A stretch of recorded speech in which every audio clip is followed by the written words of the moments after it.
So can you all see my screen? Yes. Yes.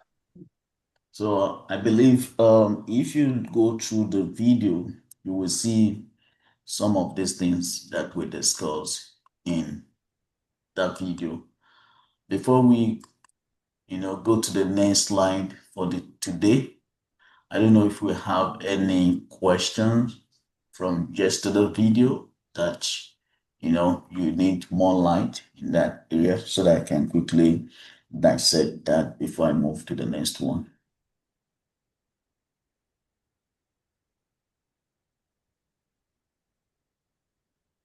Silence is golden. I will take it as no. So let me go quickly. We stopped at CIA yesterday. I believe we understood this concept yesterday when I explained it, because we'll be building on this CIA, because that is the essence of security. Like we shared more light, by using the real life example when we talked about the B-2 bomber, the work he carried out in Iran. Up to now, Iran is still suffering that big blow. So they're yet to settle. Just imagine one big blow. Why? Because one is able to calculate and understand the other opponent using this triad, to launch the attack. So today we'll be looking at some of these things as well to see how it applies to our day-to-day life. Once we can understand it from that simple perspective, when we see the bigger picture, we'll be able to comprehend it. We just have to simplify everything. Without further ado, let me go straight into today's. Here, we talk about ethics in information security. What do we mean by ethics? Ethics is different from regulations or law. Ethics is just that even when the law does not agree with it, but common sense say you should do it. That is what ethics is all about. Ethics tells you that you don't abuse information security. You don't need any law to tell you about that. So if you deviate from that, rule, that is when people see you as a terrorist, or hackers trying to hack into somebody's system. So anything we do, we tend to do it with ethics, like now, just because something is legal doesn't make it ethical. You see, just like I talked about, the law protects society and infrastructure. If you look at that, it's telling us society. When you see what makes up society, we said we start from the lowest unit, a man and a woman. They come together as husband and wife. They form a family. Then they start having babies. So that is how it happened in individual home. When more of such begin to happen, we say they have a family. So that families come together, then become community, or we say society.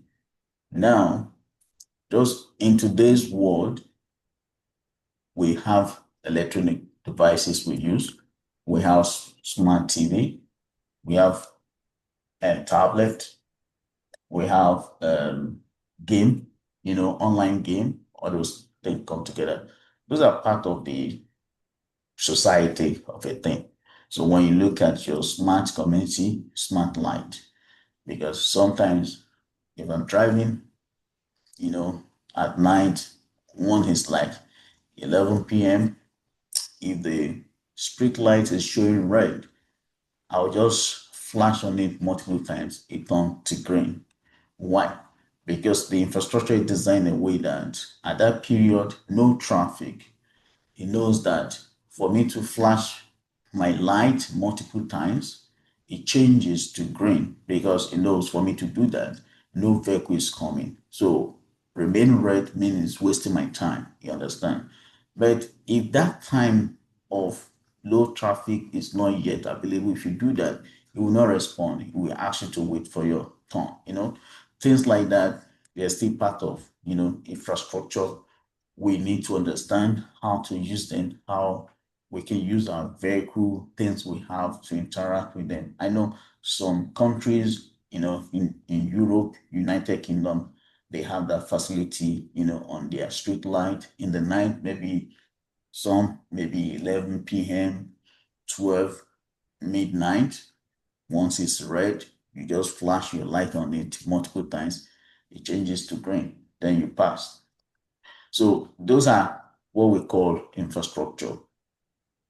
You use your ethics, at that period that, okay, let me go. And the light respond, you can go.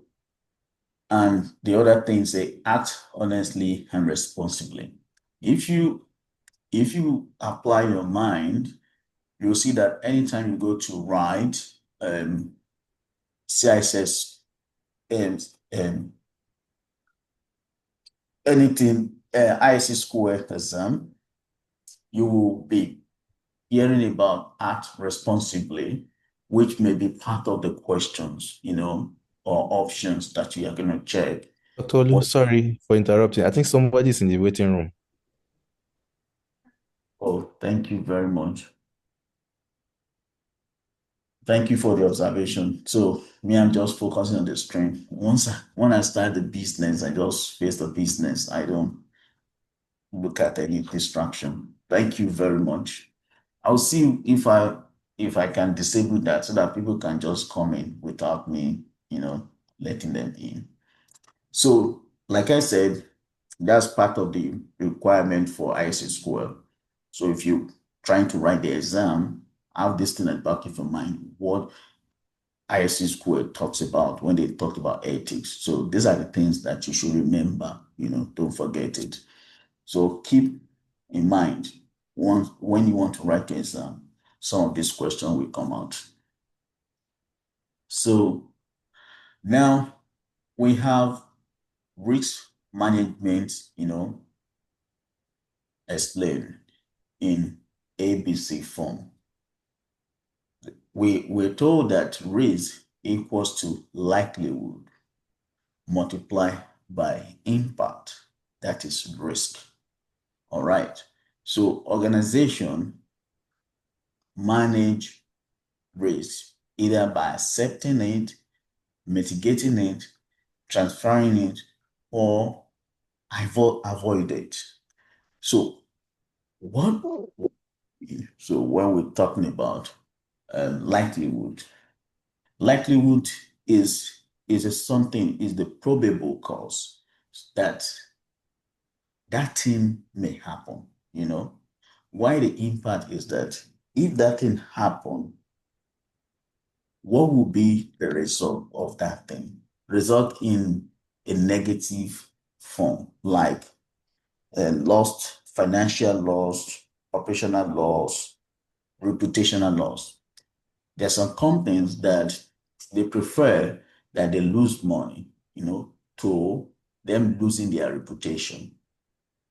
Okay, that is when risk management starts setting. You just have to understand, okay, what is my risk? Okay, how do I manage my risk?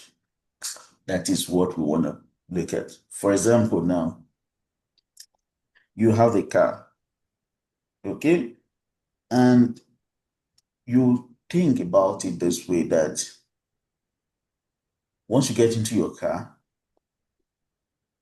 you use a seat belt. Why do you use a seat belt? Because you identify that there's possibility that accident may occur. It's just 50-50. Now you are preparing in anticipation. You don't pray for it, but you just want to be ready in case once you're ready and it's beyond your manipulation, then you can see nature come to your aid or divinity come to step in miraculously because you have dot your I and you have crossed your T. If you do not dot it, that would be your own slackness. It has nothing to be do with miraculous because God expects us to do certain things. Those things that we cannot handle, He comes to handle it. It's just like you wake up in the morning, you don't expect God to tell you, go to kitchen, make a tea, get bread, fry egg, and eat. No. But God will wake you up. When you wake up, you decide what next. Whatever action you take attract different consequences. So the same thing with the issue of risk management. So we spot the potentials of problems. So when you spot something that this could be a problem, that means you have identified the risk. So the next thing, that risk, what will be the magnitude? So the magnitude, measurement of magnitude is what we call the impact. Is it going to be low, moderate, high, very high? That is what you'll be thinking about at that point. Another thing is that once you identify all those things, you set a plan. So what is the essence of the plan? The plan is to reduce it or maybe to avoid it if possible. Now, let's now look at it in our real life application of what we just talked about. You want to start, okay, let me use personal example. For example, now, let's say, let me see if I can write something on the screen.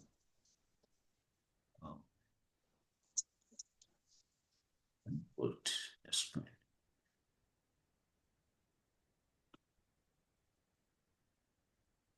Can you see? Yes, please. Okay. So we're talking about risk now. Talking from personal perspective.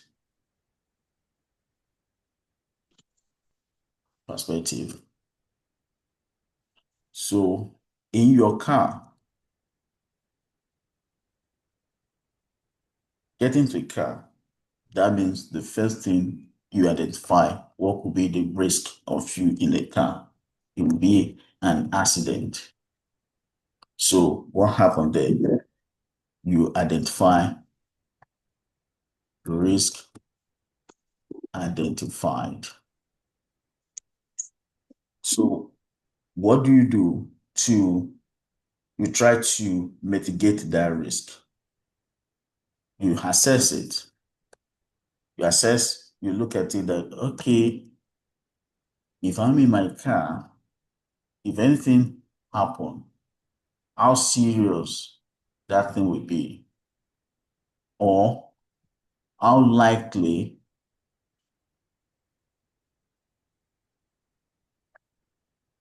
it happens. You'll be thinking about things like that. So now, let's say the accident will happen or will not happen. You're thinking like that. What do? You need to take action. Action. Take action. One of the actions you can take that if the accident happened, for example, let's say you are on a top speed, all of a sudden maybe a cow just run across the road, you step on the brake and the car did not stop immediately and it hit the cow and your vehicle somersault. So in the presence of that, if you do not have your seatbelt on, if your seatbelt is not on, there's likelihood that One will be out of the window. We're out of the window. So once we are out of the window, something may happen. What could happen? One may break his or her head. So head injury. Head injury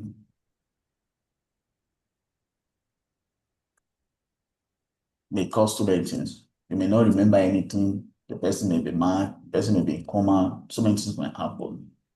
Now imagine all of these things can just happen in a second. So how do you prepare for this? If you are the breadwinner of your family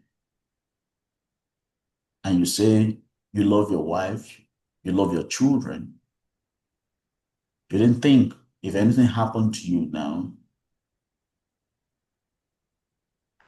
are they going to miss your presence and your financial support, your love? If they're going to miss all those things, that means you're not mitigating risk. That means you expose yourself 100%.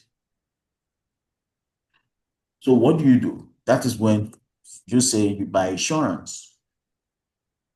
You buy insurance.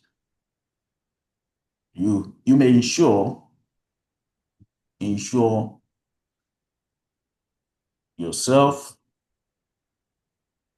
and the vehicle. So maybe the vehicle, the insurance company will buy new one, buy a new one. Anything happen to you, you cannot walk, you cannot do anything again. They pay you $1 million. So what happened? Your life continued. Your children continue their dream life. They do what they want to do. Your wife will be happy you're still alive. They can still talk to you. Only that maybe you help them to carry stuff. This time around, you won't be able to help them to carry that. But they still prefer your presence around. So this is what we call, risk management. When you hear about risk management, you can see, if you look at it now, what about another situation that no, another example, okay, let me see. We're still under personal one. Another example here, we're talking about not saving. You're not saving at all. It's a big risk. You don't have the savings. It's a big risk. So someone who saved $100 is way better than someone who does not have any saving at all, because you already started something. So why am I saying this? What about something happened, emergency bill? You need to pay a bill of $50 and you don't have any savings, you don't have any credit card, you don't have anything. This $50 is going to slap you, in a way as if you're owing $50 million. Why? Because you did not save. So in a situation like this, that bill that you cannot pay is a risk because you are not expecting it, but it came to you. So how do you do this? How do you mitigate this? So mitigation could be like the solutions. Mitigation is solution. Listen to what I'm saying. Mitigation is very important when you're discussing risk, how to reduce the impact of something. You talk about mitigation. You don't say I want to reduce it. But when you say mitigation, then you now break it down so that they know, oh, you know what you're doing. Now, what do you do to address the situation? You have to build emergency fund, build emergency fund. You may not have all the money in the world, at least you have something that you call emergency fund. For you to think about emergency fund, it shows that you are aware that there's risk and you're aware that you need to do something about it. Just that you cannot do beyond your income, what you have. You have started something. All things being equal, one day, you that you are having $100, you may have $100,000 because you already know what to do when those things come in. A lot of people are regretting today because they had the money in the past, but they did not see this kind of training, this kind of lecture opportunities. What I'm teaching today now, it will translate into your interview environment when you do interview, because the interviewer may ask a question that, okay, we see that you have a background in cybersecurity or information. Is there a time in your life that you think you help your organization, or what have you done? Only you can come up with this idea that from childhood you do have understanding that no matter how risk exists, once risk exists, then there should be a way out. And then that way out is a solution, which is part of the mitigating factors. This idea drives you every day when you get to organization. In a company, you see they are doing so well.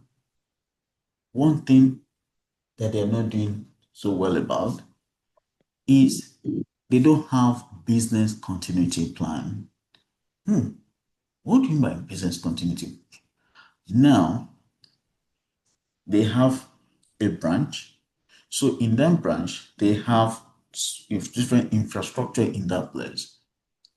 But they are prone, when you observe that area, you see that they are prone to hurricane. But it's just that for some time, when the company has been there, they're so lucky that it does not come near them. But that does not rule out the fact that it will not come near them. So what do? You push for business continuity, which is BCP. What do? You tell them how they can reduplicate. Maybe it could be one site. We're still going to teach about this thing in future, and just for the benefit of people that want to try interview. That's why I'm just trying to break this thing down. Get a one site for them. So what is one site? One site is that, for example, let's say we have a company, so they manufacture tissue paper. They have machine that produce tissue paper in large bulk, all of that. So once they want to build a worm site, the worm site will be that they have a warehouse. So that warehouse, they have machine. Those machines, they are not powered, okay, but they are there. That would be like worm site. So in case hurricane, comes around and destroy their main site, so they go to their worm site. They have those machines there. What they need to do is to get generator, get power, and power it. And it may take them like 2 weeks to come up, that worm site. Why cold site would be that they don't have any machine, but they have a site, somewhere. That's a cold site.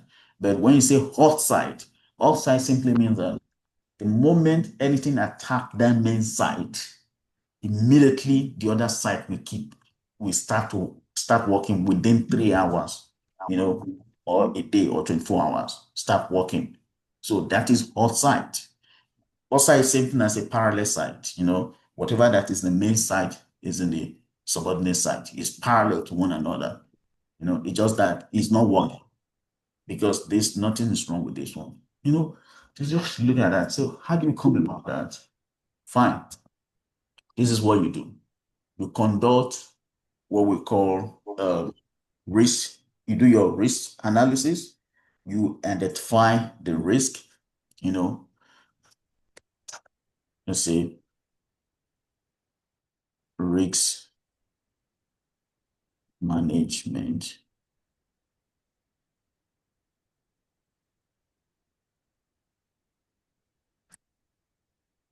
So what do you do?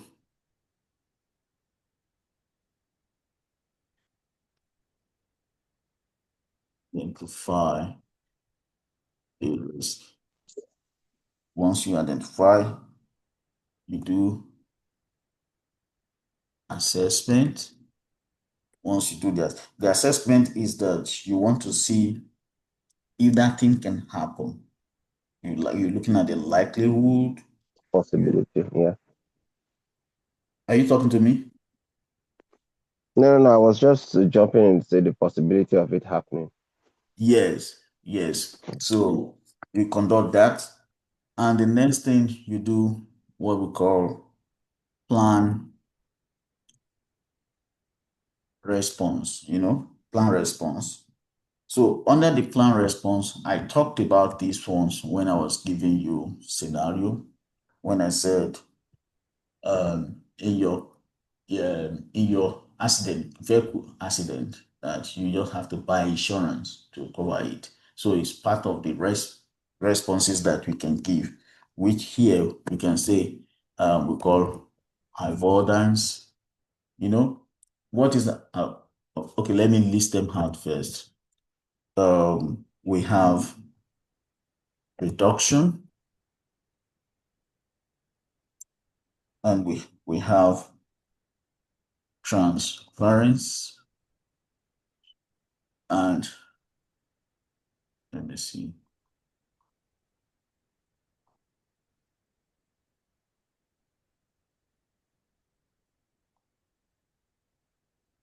Okay.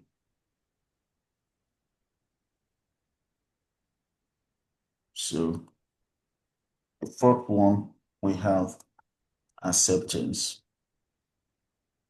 Now, all these, they are very, very important when it comes to risk management. It's just like you're looking at it this way. Okay, let me look at which one example. Okay, you say the vehicle. I think, like for example, now, let's say in the area of this insurance, you buy a car and the car you have does not really worth it for you to get insurance. I don't think that's good enough, because you have to, no matter how, you need to get insurance, because you run to somebody or somebody run to you in this country. They will be asking for insurance, looking for all those things. So let me go straight and use it this way. Avoidance simply means that, let's say I bought a machine and that machine cost me $1,000. So if the machine should break down, um, if the machine should break down, it may cost me maybe, okay, if I buy the machine, for me to get it, it cost me $1,000. For me to get a replacement, if I do insurance will say that, oh, on this your machine, we're gonna take $2,000 from you. So automatically you look at it, $2,000. I bought machine $1,000. No, no, no, no, I don't need it. You will not take that insurance. So you avoid it because it does not make sense for you. When reduction is this, like when you buy something and they said, like sometimes when we buy a vehicle, a new car, they place gap on it. That gap is like reduction, because let's say I bought a car worth of $100,000 and on credit, on notes, and they asked me to be paying $1,000 every month. And I was able to pay $50,000 so far, meaning I have 50,000 left. because I purchased gap on it, if that car should have an accident, insurance would now say that, okay, the value of your car this time is $50,000, or they can say it is $30,000, meaning I have $200,000 left to pay. So who's gonna pay it? They want me to pay it. But because I have the gap on it, the gap will come and clear that money that are supposed to come from my own pocket. It will pay it. So the gap has helped me to fill that in the same place. And that instrument called insurance can serve multiple things. When you come to transference to again, for example, now I bought a car, $100,000, and I'm paying $500 insurance every month. So why? And the insurance people, I bought gap from them as well. If anything happened to that to that car, I won't be bothered, because why? The headache of buying another car, of replacing it, of clearing the balance, or when I have an accident and be thinking how to pay it, or medical bills, I don't think about it. That my headache, I have transferred it to that insurance company. Go and handle my headache. So that is what we call transfer. Why acceptance is that you live in a house and the landlord said your house rent, you used to pay $1,000. Your landlord said your house rent is now $3,000. You say it's too much. You cannot pay that 3,000. With annoyance, you want to move to another place. The answers you have been seeing, they are saying 3,005. The new one you want to move to 3,005. You now look at it that 3,005, and this might increase to 3,000. It's still okay.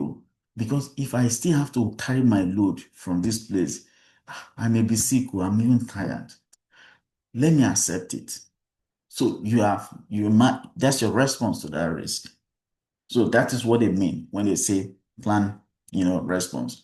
In real life, you working in cybersecurity domain, what would be your response? Now, let's say you are an information security officer. You're working, your day-to-day is to check the compliance of your system. And now, they now say that Windows Server 2019, your scan report saying that is asking for user right, okay? But when you look at the configuration, you see that user right does not require. And you look at the scan properly, and you see that not that it fails, it does not fail, but due to misconfiguration, and is asking for user rights. So in that regard, what you do, you just accept the risk because it's not a risk. You accept it because it's due for configuration, which we call false positive in that environment.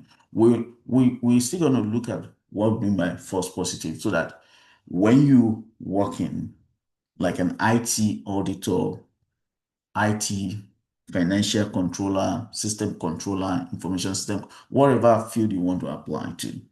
So when they talk about false positives, you know what they mean. So as an auditor, there's what we call RFAT. You need to ask for RFAT that, okay, you say this is false positive. Provide me an evidence. In cybersecurity, you deal with documentation, because what is not documented does not happen. It's not like he told me, he called me. No, if it is not documented, it does not exist. So the first thing you learn, send email. They call you on phone, talk to you, say, we agree based on our phone conversation that this is what we're gonna do. Are we still on track? You have documented it. That's a trick there. You've documented it. So you should be mindful of things like that. So let me move on. So do we have any question here before I move to the next ones? No question from me. Good. So back on this one. So threat, something that can cause harm. So vulnerability is a weakness. So what, as a cybersecurity professional or everybody, what we working towards every day is weakness. We want to upgrade it. We want to make it look good. We want to reduce it. We want to take it out because we they always say that the the vulnerability in a chain is the weakest point.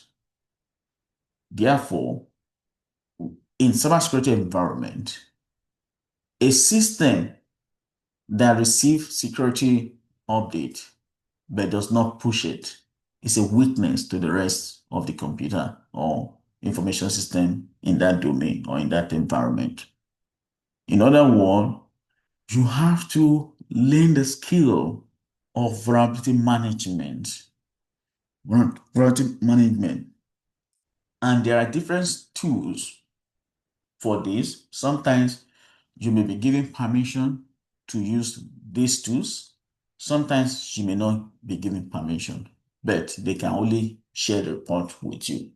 But you should be able to review the report, advise them, try to understand the report and disintegrate those reports in a way that the management will digest it, because your VP may not understand how to read it. That is why they want you to be there. And you have to use metrics that they understand, metrics they understand. When it comes to managing vulnerabilities, you have to know what they call prioritization. You have to be able to prioritize the one that is very important. You do them first, and you work around based on resources available. Sometimes they may say we have $500,000 this time around to manage our environment. And because of that, you may reduce the number of users, because the more users you have, the more system you have to patch. As such, you consume your resources. So that's another one which will help you in your decision making. I think this thing is going to end now because it's going to cut off. Maybe when it cut off, we can come around because we didn't come early today. Let's log out and come back in.